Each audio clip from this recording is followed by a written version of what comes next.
నమస్తే, welcome to citizens pulse. నేను మీ ఉదయ్ కిరణ్.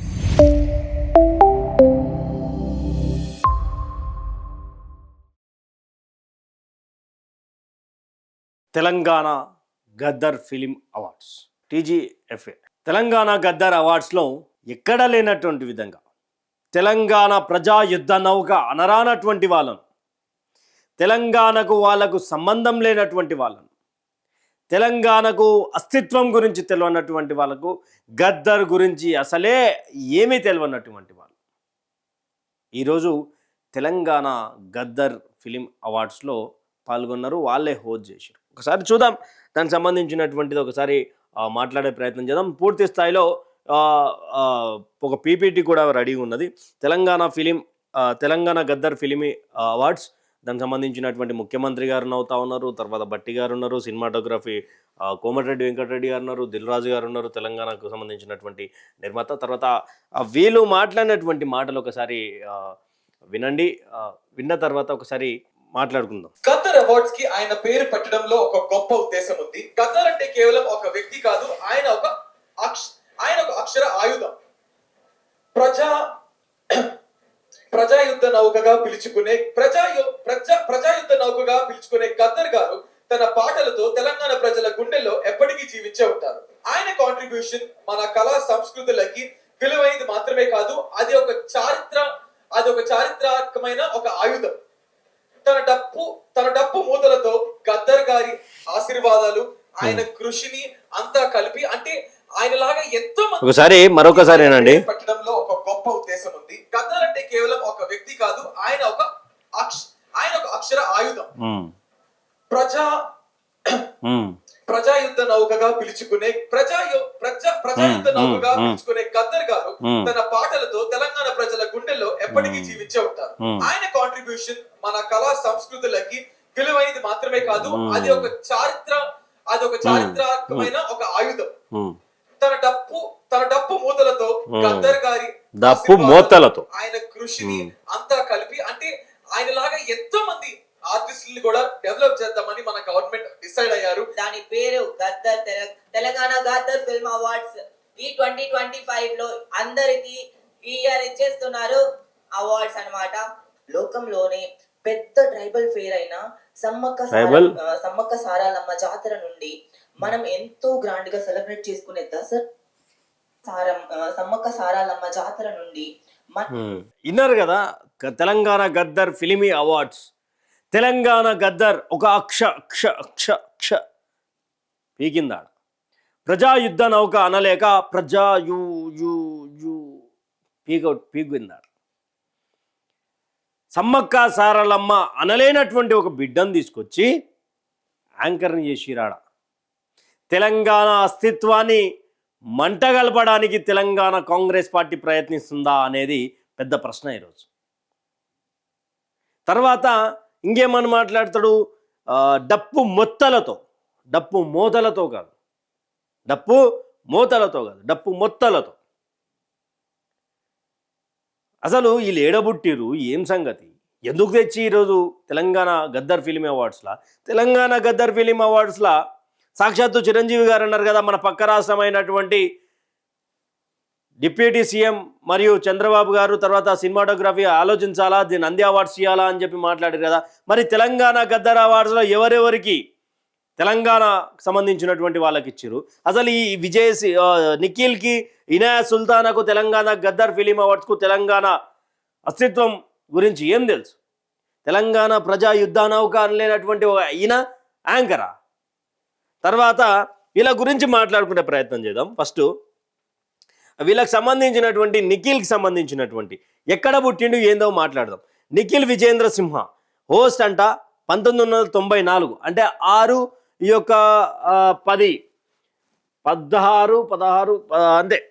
16-17 సంవత్సరాలకు సంబంధించి తెలంగాణ ఉద్యమం జరుగుతున్నటువంటి క్రియాశీలక సమయంలో అయ్యగారికి 17 ఏండ్లు ఉండి ఉంటాయి.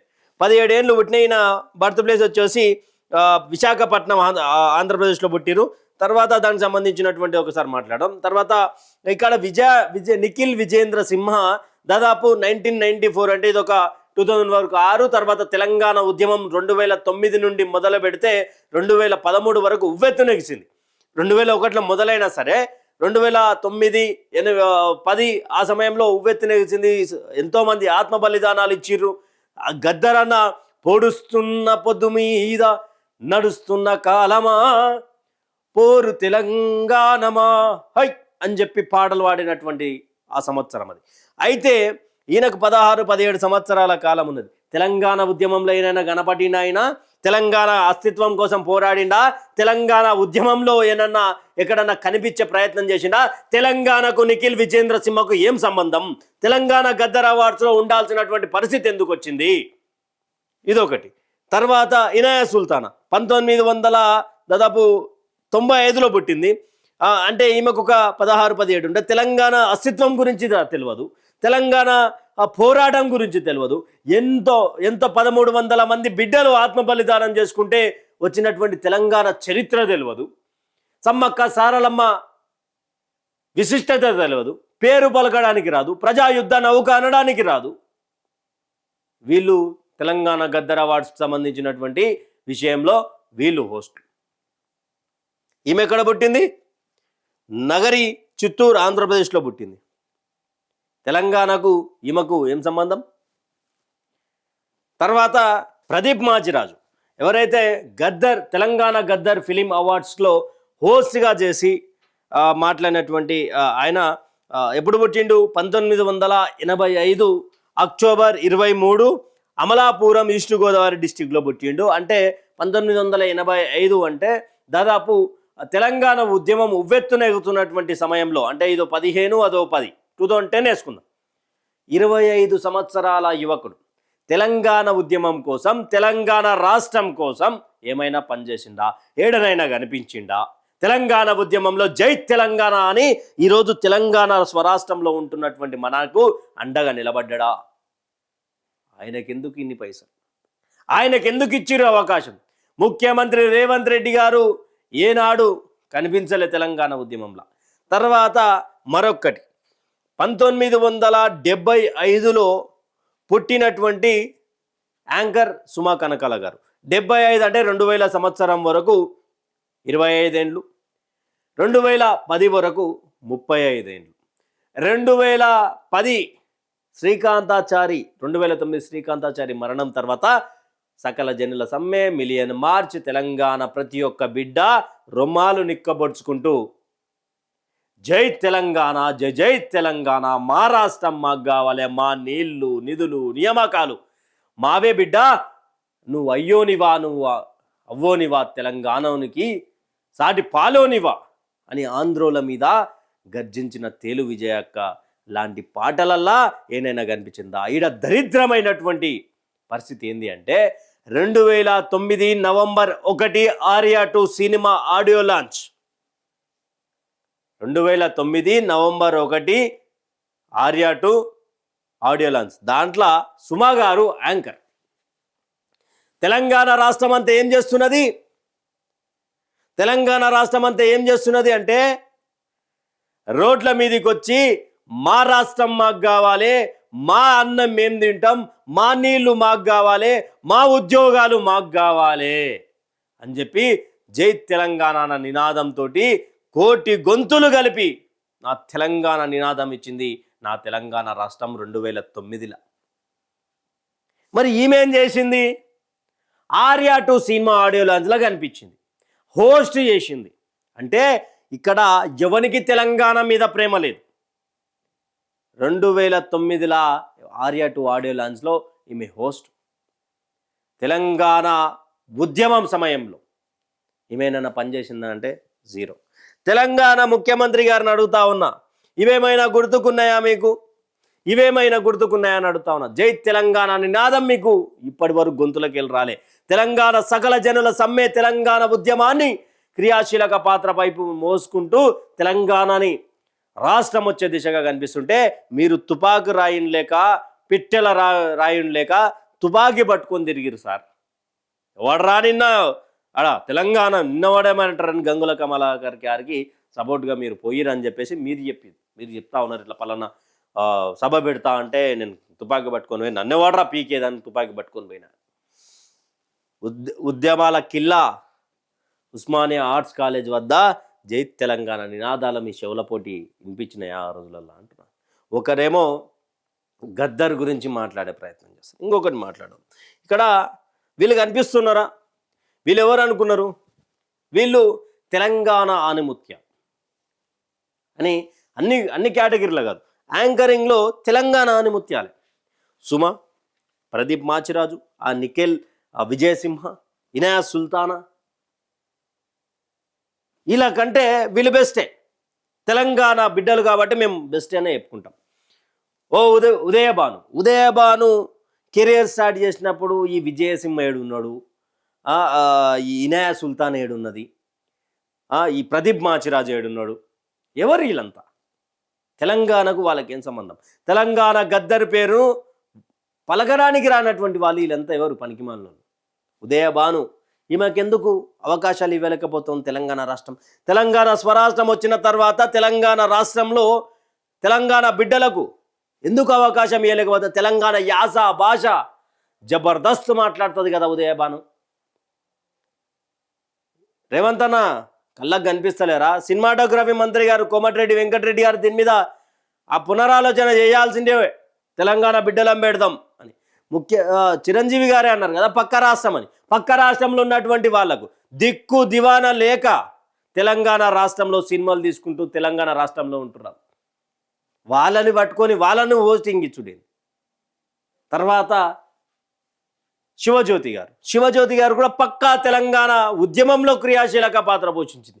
ఉదయభాను గారు ఉద్యమంలో క్రియాశీలక పాత్ర పోషించింది. శివజ్యోతి గారు తీన్మార్ వార్తలతోటి V6 న్యూస్లో తెలంగాణ కష్టాలను నష్టాలను తెలంగాణ ఉద్యమాన్ని తెలంగాణ ప్రజల ముందు మాట్లాడింది. ఈరోజు తెలంగాణ స్వరాష్ట్రం వచ్చినాక ఆమెకు తెలంగాణ గద్దర్ ఫిలిం అవార్డ్స్లో హోస్ట్గా ఎందుకు మీరు జాబ్ కల్పించలేకపోయారు? ఒక ప్రదీప్ మాచిరాజు, ఒక నిఖిల్, ఒక ఇనాయా సుల్తానా, ఒక సుమ, శివజ్యోతి తెలంగాణ ఉద్యమంలో క్రియాశీలక పాత్ర పోషించింది కదా. బిత్తిరి సత్తి తన యాక్షన్ తోటి, తన యాసతోటి, తన గ్రామంలో ఉన్నటువంటి మనిషిలాగా మాట్లాడుతూ ప్రజలందరినీ మమేకం చేసినటువంటి బిత్తిరి సత్తి ఉన్నాడు కదా, ఆయన ఒక హోస్టే కదా. ఆయనను ఎందుకు వాడుకోలేకపోతా ఉంది తెలంగాణ రాష్ట్రంలో ఉన్నటువంటి ప్రభుత్వం? తర్వాత శ్రీముఖి, నిజామాబాద్ బిడ్డ, పక్కా తెలంగాణ యాస. తెలంగాణ యాసలో తెలంగాణ గద్దర్ అవార్డు జరిగితే ఎట్లుంటుంది తెలుసా? దద్దరిల్లిపోతుంది. ఈ తెలుగు సక్కరానోలను ఏం మాట్లాడతారు? ప్రజాయుద్ధ నౌక అనలేకపోతా ఉన్నారు. సమ్మక్క సారలమ్మ పేర్ల పలకలేకపోతా ఉన్నారు. డప్పు మోతలతో అనడానికి రానేటువంటి వాళ్ళు హోస్ట్లు అయ్యారు. తర్వాత మధుప్రియ, తెలంగాణ ఉద్యమంలో 5 ఏళ్ల పాటు గద్దరన్న ఎమ్మడి తిరిగినటువంటి బిడ్డ, గద్దరన్న అడుగులో అడుగేసినటువంటి బిడ్డ. గద్దరన్న ఎక్కడికి పోతే గద్దరన్న ఎద మీద పడుకున్నటువంటి బిడ్డ మధుప్రియ. తెలంగాణ ఉద్యమంలో క్రియాశీలక పాత్ర పోషించింది. ఎన్నో పాటలు పాడింది తెలంగాణ ఉద్యమం కోసం. ఎందుకని మధుప్రియని మీరు హోస్ట్గా చేయలేకపోయారు? ఇదెక్కడి వ్యత్యాసం? ఇదెక్కడి? ఇప్పుడు ఒక నంది అవార్డ్స్ జరుగుతుంది. నంది అవార్డ్స్లో తెలంగాణలో ఎట్లా కనిపించరు? తెలంగాణ గద్దర్ అవార్డ్స్ అని ఇస్తారు కదా మీరు మరి ఎందుకు తెలంగాణలో ప్రోత్సహించలేకపోతా ఉన్నారు? తర్వాత జోర్దార్ సుజాత అక్క, తెలంగాణ యాస ఇచ్చి పడేస్తుంది పొట్టు. ఏం నాటకాలు అవుతున్నాయని మాట్లాడేటువంటి తత్వం ఉన్నది. ఈ బిడ్డకి ఎందుకు మీరు? ఎక్కడ పోతా ఉన్నది ముఖ్యమంత్రి గారు? ఏం చేస్తూ ఉన్నారు? ఇదేనా తెలంగాణ రాష్ట్ర పరిపాలన అన్నది? ఇదేనా రైజింగ్ తెలంగాణ అన్నది? తెలంగాణ వాదాన్ని, తెలంగాణ యాసను, తెలంగాణ భాషను పండబెట్టి తొక్కుడేనా? ఈ సిగ్గులేని నిఖిల్ ఏం మాట్లాడతాడు? గద్దర్ ఒక ఆర్టిస్ట్ అంట. వినిపిస్తా చూడు ఒకసారి, మళ్ళీ ఒకసారి వినిపిస్తా చూడు. గద్దర్ ఒక ఆర్టిస్ట్ అయిపోయింది వీళ్ళకు. గద్దర్ చరిత్ర తెలియదు ఈనులకు. గద్దర్ అవార్డ్స్ కి ఆయన పేరు పెట్టడంలో ఒక గొప్ప ఉద్దేశం ఉంది. గద్దర్ అంటే కేవలం ఒక వ్యక్తి కాదు, ఆయన ఒక అక్షర ఆయుధం. ప్రజాయుద్ధ నౌకగా పిలుచుకునే ప్రజాయుద్ధ నౌకగా పిలుచుకునే గద్దర్ గారు తన పాటలతో తెలంగాణ ప్రజల గుండెల్లో ఎప్పటికీ జీవించే ఉంటారు. ఆయన కాంట్రిబ్యూషన్ మన కళా సంస్కృతులకి విలువైనది మాత్రమే కాదు, అది ఒక చారిత్రాత్మకమైన ఒక ఆయుధం. చారిత్రాత్మకమైన అనడానికి రావట్లేదు. డప్పు మూతలతో గద్దర్ గారి ఆశీర్వాదాలు చారిత్రాత్మకమైనటువంటి అని అనడానికి రావటలేదు నీ హోస్ట్కు రేవంత్ అన్న. జర చూడు, ఇది కాంగ్రెస్ సినిమాటోగ్రఫీ మంత్రి కోమటిరెడ్డి గారు చూడు. మీరు తెలంగాణ ఉద్యమకారుడు అని చెప్పుకుంటారు కదా, తెలంగాణ ఉద్యమం కోసం నేను రాజీనామా చేసిన, తెలంగాణ రాష్ట్రం కోసం రాజీనామా చేసిన నేను సీనన్నా మాట్లాడిరి జరన్న. అసెంబ్లీలో మాట్లాడినావు కదా అన్న, మరి ఏడబోయింది నీ తెలంగాణ వాదం, ఏడబోయింది నీ పదవి త్యాగం? గద్దర్ గారి ఆశీర్వాదాలు, ఆయన కృషిని అంతా కలిపి, అంటే ఆయన లాగా ఎంతో మంది ఆర్టిస్టులను కూడా డెవలప్ చేద్దామని మన గవర్నమెంట్ డిసైడ్ అయ్యారు. తెలంగాణలో గద్దర్ లాంటి ఆర్టిస్టులను రెడీ చేయడానికి గవర్నమెంట్ సన్నిధమైందంట, సిద్ధమైందంట. గద్దర్ ఒక ఆర్టిస్టా? గద్దర్ ఒక సినిమాలలో పనిచేసేటువంటి వ్యక్తి? గద్దర్ డప్పు మొత్తలతో ఏంది మొత్తలు? ఎవని మొత్తాలు? ఈయన మొత్తాలే. తెలుగు సకారానం తీసుకొచ్చి తెలంగాణ యాస భాష ఉన్నటువంటి యాంకర్ నోలేసి వీళ్ళ మాట్లాడే. గద్దర్ ఆర్టిస్టా? సిగ్గు అనిపిస్తలేదా తెలంగాణ మంత్రుల కాడ కూర్చున్నటువంటి మంత్రులకు, తెలంగాణ ఎమ్మెల్యేలకు? వాళ్ళకంటే చరిత్రహీనులు, వాళ్ళకి తెలంగాణ ఉద్యమం గురించి తెలియదు. అప్పటికి 17 ఏళ్ళు 16 ఏళ్ళు ఉన్నాయి కదా, ఈయన తెలంగాణలో కనిపించిండు? ఆయన ఈమెనా కనిపించిందా? ఎవరిని తీసుకొచ్చి ఎవరిని ఎత్తున పెడదాం అనుకుంటున్నావు రేవంత్ అన్న? నువ్వు నాకు అర్థమైతలేదు. గద్దర్ ఆర్టిస్టా? ఆయనకున్నటువంటి విలువ ఇదేనా? గద్దర్ బిడ్డ మాట్లాడాలి దీని మీద, ఆ అక్క స్పందించాలి. గద్దర్ ఆర్టిస్ట్ అంటుంది మీ నాయనను. మీ నాయన ఒక ఆర్టిస్ట్ అంట, డప్పు కొట్టుకునేటోడు అంట, డప్పు మొత్తలతోటి ఏం మాట్లాడుతూ ఉన్నాడు? చెవులు వినిపించలేదా మీకు అంత అంత పెద్ద ఈవెంట్లా? ఏం చేస్తా ఉన్నారు? గద్దర్ ఒక గలం. ఆనాటి పెత్తందారి వ్యవస్థకు ఆయన పాట ఒక తూట.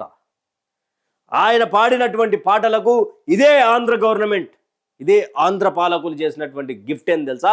గుండెల బుల్లెట్ ఇచ్చారు గిఫ్ట్. అది వీళ్ళు ఎవరైతే ఓట్ చేస్తారో అదే ఆంధ్రకు సంబంధించినటువంటి పాలకులు, అదే ఆంధ్రులు గుండెల మీద పెట్టి సంపూర్ణ గద్దర్ అన్నారు.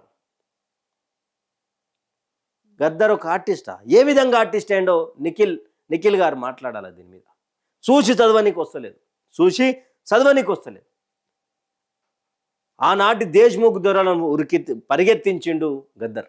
ఆయన పాటలే తెలంగాణ ఉద్యమంలో క్రియాశీలక పాత్ర పోషిస్తే జై బోలో తెలంగాణ సినిమా తీసినటువంటి జగత్ బాబును ఆంధ్ర సినిమా యాక్టర్లు, ప్రొడ్యూసర్లు దూరం పెట్టిరు. పొడుస్తున్న పొద్దు మీద నడుస్తున్న కాలమా అని పాట పాడిండు గద్దర్. ఒకసారి 2 సినిమాలలో కనిపిస్తే ఆర్టిస్ట్ కాడు నిఖిల్. నీకు రాసిచ్చిన స్క్రిప్ట్ ఎవరు రాసిచ్చినావు అని నా కొడుకుని అడుగు. గద్దర్ అంటే ఏంది? గద్దర్ అంటే ఏ వ్యవస్థ? గద్దర్ అంటే ఎంతమందికి లాగులలో ఉత్సవడేది? నీకు నాకు తేడా ఏముంది రో పోలీస్ అన్నా? పటేలు పట్వారి తత్వానికి నేను వ్యతిరేకం, పటేలు పట్వారి కింద నువ్వు పనిచేయాలని చెప్పి ఎన్నో ఎన్నో ఎన్నో పాటలు రాసిండు ఆ గద్దర్. అమ్మా తెలంగాణమా అని పాటలు రాసిండు నా గద్దర్. పాటలు రాసిన అంటే ఇప్పుడు కూర్చొని ఏదో రాసుడు సినిమా పాటలు రాసిన వాళ్ళు కాదు. పాట ఒక వ్యవస్థను చూడంగానే పాట పుట్టుకొచ్చేది గద్దర్. అన్యాయాల మీద రాసిండు గద్దర్. పేదల పక్షాన ఉన్నాడు గద్దర్. గద్దర్ని తీసుకొచ్చి ఈరోజు ఆర్టిస్టుని చేశారు. తెలంగాణ ప్రభుత్వం సిగ్గుపడాల. తెలంగాణ మంత్రులు, తెలంగాణ ఎమ్మెల్యేలు, ఈ కాంగ్రెస్ పార్టీకి సంబంధించినటువంటి ప్రభుత్వంలో ఉన్న ప్రతి ఒక్కరు ఈరోజు తలదించుకోవాలి. ఏమనికి తెలుగు చారిత్రాత్మకంగా అనరానటువంటి వాడిని ఈరోజు చేశారు. ప్రజాయుద్ధ నౌక అనలేనటువంటి వాడిని హోస్ట్ని చేశారు. సమ్మక్క సారలమ్మ అని కరెక్ట్గా పలకలేనటువంటి ఆ తల్లిని హోస్ట్ చేశారు. మీ ఇంట్లో ఏం కూర చేసిరు ఉగాది పండుగ రోజు? అయ్యో మీ తమ్ముడు నాగ చైతన్య ఇవా తెలంగాణ గద్దర్ అవార్డ్స్లలో గివా మీ ఇంట్లో ఏం పప్పు చేసిరు, మీరు ఏం కూర వండుకున్నారు, ఉగాది పచ్చడి ఏమేమి వేస్తారు. తెలంగాణ గద్దర్ అవార్డ్స్లో గివి. టిఫిన్ చేసిరా, కాఫీలు తిన్నారా, ఎక్కడ ఏం అయ్యో ఏ కార్లు వచ్చారు, మేకప్ ఎంత వేసుకురు, ఏ సినిమాకి వచ్చినాయి, అట్లానా ఇదా. ఎంటర్టైన్మెంట్ చేసేటటువంటి వాళ్ళని ఎంటర్టైన్మెంట్ హోస్ట్గా వాడుకోవాలి. ఎందుకు తెలంగాణ రాష్ట్రంలో లేకనా ఎంతమంది లేరు. తెలంగాణ యాంకర్లకు, హోస్ట్లకు తెలంగాణలో అవకాశం దొరకకపోతే తెలంగాణ రాష్ట్రం దాటినాక ఏడా అవకాశం దొరుకుతుంది. ఓ మిట్టపల్లి సురేందర్ తెలంగాణ ఉద్యమంలో క్రియాశీలక పాత్ర రాసింది. రాతి బొమ్మల్లోన కొలువైన శివుడా అనే పాట రాసి తెలంగాణ రాష్ట్రాన్ని కన్నీరు పెట్టించినటువంటి ఓ మిట్టపల్లి సురేందర్కి అవార్డు ఇచ్చేది. తెలంగాణ ఉద్యమకారులు డప్పు కళాకారులకు వాళ్ళకు ఒకటి ఇచ్చేది ఉండే, ఒక వరంగల్ సీనన్నకి ఇచ్చేది ఉండే. ఎక్కడి అసలు జైబోలో తెలంగాణ సినిమా తీసిన శంకరాన్ని ఎక్కడ పోయిండు డైరెక్టర్, ఏడబోయిండు తెలంగాణ ఫిలిం అవార్డ్స్లలో ఏడ కనిపించలే, ఏడ కనిపిస్తలేడేమన్నా. నువ్వు తెలంగాణ ద్రోహివే, మరి నీ లేకనే వాళ్ళయ్యారు, నీ లేక వాళ్ళయ్యారు. ఎన్ని కోట్ల పైసలు పెట్టిరు, ఎన్ని కోట్ల ఫండింగ్ ఇచ్చారు, ఒక్కొక్కరి డాటా ఎంతెంత ఖర్చు పెట్టారో మీ ముందుకు తీసుకొచ్చే ప్రయత్నం చేస్తాం. ఈ యొక్క వీడియోపై మీ అభిప్రాయాన్ని కామెంట్ రూపంలో తెలిపే ప్రయత్నం చేయండి. Thank you for watching state university journals.